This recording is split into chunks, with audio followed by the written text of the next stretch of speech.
Ngiti at galak sa mga mukha ng mga bata ang hatid ng isinagawang Joint Outreach Program sa Mamuyod Elementary School Ambassador Tublay Benguet noong Hunyo 18, 2026.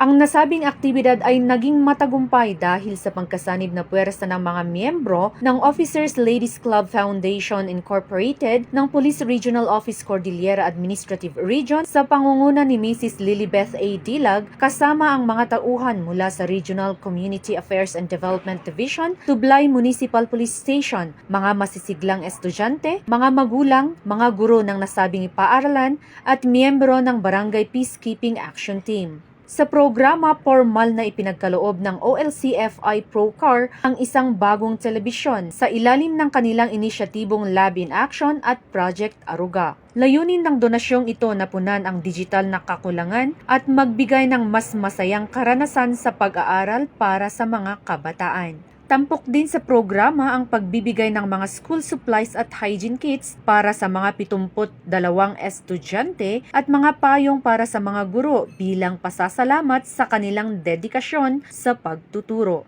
Bukod dito, naghandog din ng libreng gupit ang mga tauhan ng Tublay Municipal Police Station sa ilalim ng kanilang programang Gupit Gwapito sa aktibong pangunguna ni Police Captain Angeline T. Dongpaan, Acting Chief of Police ng Tublay MPS. Sa kanyang mensahe, binigyang diin ni Mrs. Dilag na ang pagprotekta at pag-aalaga sa kapakanan ng mga bata ay nangangailangan ng pagtutulungan ng buong komunidad.